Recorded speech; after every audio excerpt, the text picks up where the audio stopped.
Welcome back to our discussion on valuation of telecom spectrum. With me here in the studio of Lok Sabha Television, I have Mr. Rajiv Chandrasekhar, member of the Rajya Sabha, former president of FICCI and entrepreneur. Mr. Chandrasekhar, let's go back a little bit. The Department of Telecommunications on the 25th of September put out an innocuous sounding press release, and ironically it was a few hours after one company, Unitech, put in 22 applications, saying that it would not accept applications beyond the 1st of October 2007. And over the next 3 working days, as many as 373 additional applications were received. By bringing forward the cutoff date, many companies may have been prevented from putting in an application, and it may have actually helped certain companies that put in all these applications.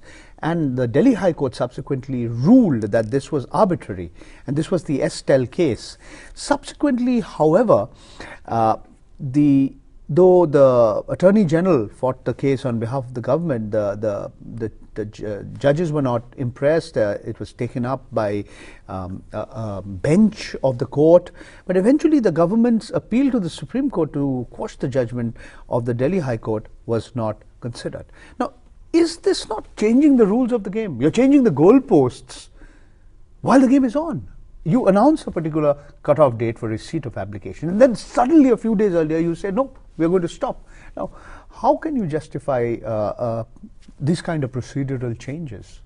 No, Paranjay, I mean, first of all, I think if you look back at 2001, telecom from 2001 onwards, you will see that because of the impassive inaction of the regulator, the Ministry, Department of Telecom under various ministers pretty much did a lot of things that were in our minds very mind-bogglingly outrageous, calling limited mobility cellular telephony, having grey market international calls on your phone with no numbers coming in routed from all over because of an arbitrage of what there's a long, I don't want to get into that. Eventually the concerned company was fined, and had to pay up a fine. So all of these were, and of course now all the way from 2004 to 2008, as you point out, this phenomenon of giving away cellular licenses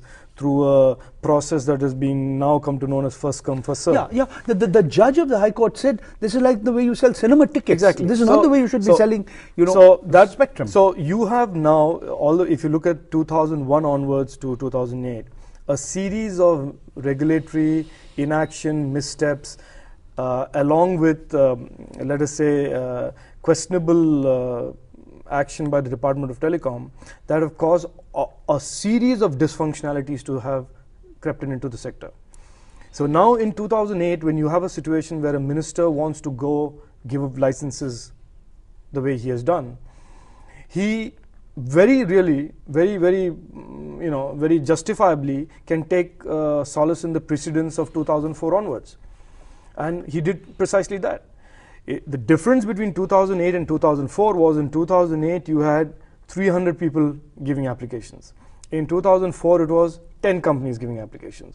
All the way from 2004 to 2008 it was a few existing operators who put in applications. So the minister, Mr. Raja's justification is that he's broken a cartel.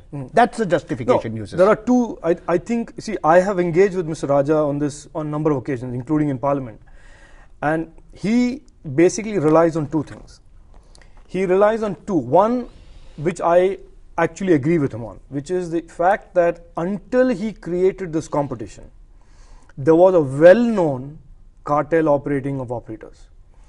You're saying they would fix prices? Yeah, there was a cartel operating, and I know that I have raised this question in Parliament, where one day operators would increase their prices, the next day they would reduce their prices, all in complete concert. So I have raised this with the competing with one another, they are sort of acting correct. in concert. And this is classic cartelization. And I remember when I raised it with the regulator actually referred to it as pricing cooperation, a phrase that I'd never heard of before and I have never heard after.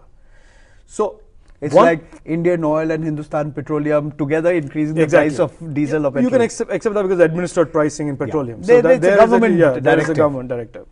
So Mr. Raja must get credit where credit is due, which is he has clearly broken the back of those four operator cartel that was operating very healthily for the last 3-4 years before he came into the picture. So that's point number one.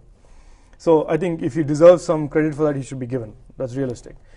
But what he has done second on the issue of when I pushed him and many MPs have pushed him on why are you not bidding for these these licenses, he relied on the fact that all the way from 2004 to 2008, successive telecom ministers have relied on the regulator's recommendations of 2004, creating universal access service license, a new category of licenses, where people got licenses by paying a fee.